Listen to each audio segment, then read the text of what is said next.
I think it's hard for most people to appreciate how easy it is to build your own home biogas system. Perhaps we want things to be more complicated than they are in order to somehow justify the suffering we've had to endure all these centuries trying to live without domestic biodigesters. Or perhaps we've simply kept the simple engineering principles out of the hands of the right people, women and children particularly, people who would intuitively understand that the waste from our kitchens and bathrooms can complete the growth cycle and become soil and food and fuel once again, and would realize that all we are really building is a stomach with a mouth and a throat, an anus and a ureter. This biomimicry is easy to understand if you think of a biodigester as a baby, or as an animal, a fire-breathing dragon if you like, rather than a machine. But it is simple. Here's how you do it the Solar City's open source way.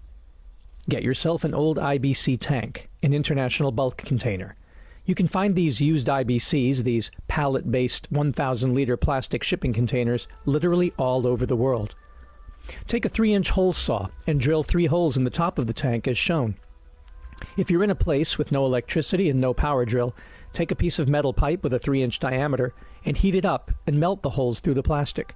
We did this in the Dominican Republic with a 3-inch metal sink strainer. 3 inches is 76 millimeters for those of you doing metric. This is the diameter of the outer flange of the 2-inch uniseals we use. Next, get yourself 3 2-inch uniseals, grease them up with plumber's silicone, and pop them into the holes. Next, cut 3 pieces of 2-inch or 50 millimeter sewer pipe to a length of 1.5 meters. Designate one of the pipes as the feeding pipe, and cut the bottom at a 45-degree angle, so that the food waste you put in can slide out easily into the bottom of the tank. This gives the pipe a pointy end. Sand any rough edges and soap up the pipe and the inner ring of the uniseal, and firmly push the pipe through the uniseal, twisting as you go, until it reaches the bottom of the tank and stops. Designate the second of your 3 pipes as the gas outlet pipe, and cut a hole so that it will be just below the top of the digester when inserted through the second uniseal and pushed to the bottom. Yes, you'll have to measure this one, as the heights of your IBC can vary.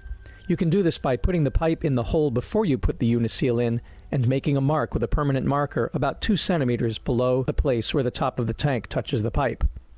Make sure you sand the edges of this hole smooth and flush so it doesn't cut or get stuck on the uniseal on the way down.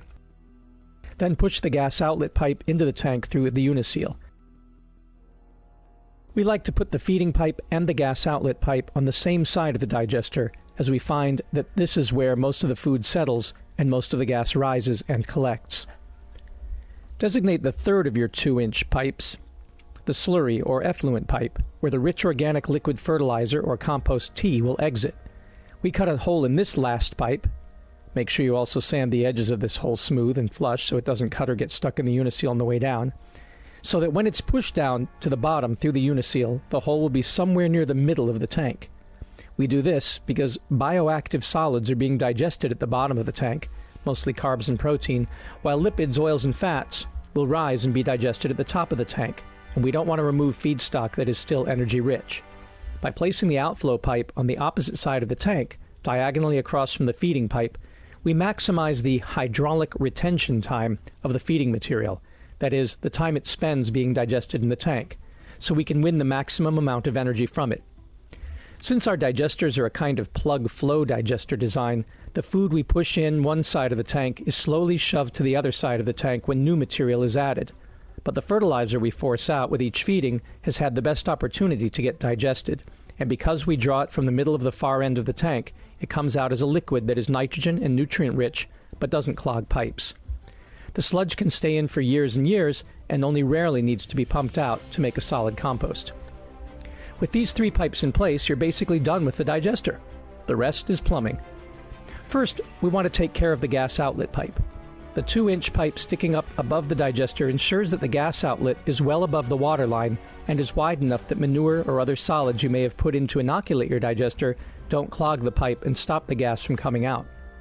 At the top of this pipe, we put a 2-inch to 1/2-inch PVC reducer, a 1/2-inch PVC ball valve, an elbow, and a 1/2-inch barbed hose connector. We don't glue these on in case we ever need to remove them to clear any possible clogs should they arise. For the fertilizer outlet pipe, we first cut off about 5 centimeters at the top, and then attach a 2-inch T, a piece of 2-inch pipe, a 2-inch elbow, and a drain pipe leading to the fertilizer bucket. Every time you add ground-up food waste and water to the system from the feeding end, an equivalent amount of bioslurry will be forced out, because the 90-degree part of the T is lower than the feeding pipe. So whenever it's filled, the fertilizer pipe will overspill and drain into the bucket. The open sky-facing part of the T ensures there will be no vapor lock. Otherwise, you'll get a siphoning effect, such as we experienced when we built one with an elbow instead of a T in Swaziland. A siphon will drain your tank in no time, but with a T, the system automatically regulates. The fertilizer that results is perfect for hydroponic and aeroponic gardens, diluted with gray water 10:1. You should never have to buy fertilizer again. Finally, we put a funnel onto the feeding pipe where ground-up kitchen scraps, old banana peels and plate scrapings and whatnot, are poured. Unlike most compost piles, there is no food waste that you can't put in. Fruit and vegetable rinds, cooked food, meat and grease, you name it. You just have to grind or mash it up and mix with water. Dirty or soapy water is fine, so that it will fit down the pipe without clogging. In the Dominican Republic, we used 5-gallon water jugs cut in half as our funnels. If you build your digester lower than your sink and install a food grinder, hook up the outlet of the grinder directly to the feeding pipe. Just don't forget to have a pipe or hose attached to a T to prevent a vacuum lock. Of course, this digester doesn't store gas, so for that, you'll need some other form of storage. We tend to use PVC balloons or bladders, basically plastic bags, connected to the tank with clear plastic tubing. They work just fine. In New York, we've built these digesters in 2 family basements, and the gas is stored outside in the bags, with a T-line connecting the output to the kitchen stove. Yes, biodigesters are perfectly safe to use in the home. And they are generally odorless if fed correctly. But if you do want to ensure there will never be any smells emanating from the pipes, pour a thin sheen of vegetable oil or citronella in the feeding and outflow pipes every couple of weeks, and lightly cap them. If you're building your digester outside, there are a couple of things to finish up. If you're in a hot climate, paint your digester black. For one thing, the digesters are animal stomachs with the same microbes that live in animals doing the digestion, and they need to be kept at body temperature.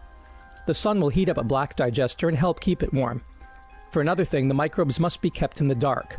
If light gets into your digester, which it will through the white plastic of the tank, algae will grow in the tank, produce oxygen, and kill off your anaerobic archaea. You'll get lots of gas, but it will all be carbon dioxide. So the tank should be opaque. If you're building your Solar Cities digester outside in a cold climate, you need to insulate it. We've found that cheap styrofoam and stretch wrap can work okay if you put enough layers, but you're best off if you can get the thing foam sprayed. And in really cold climates, you should insulate and put into a greenhouse, and even put PEX heating coils inside connected to a source of hot water, like a solar heater, or your shower or bath, using the gray water as it comes out warm. But that's the subject of another tutorial. We hope you will join the Solar Cities evolution to make the benefits of biogas affordable and simple for everyone. It really is easier than you think. So please, do try this at home.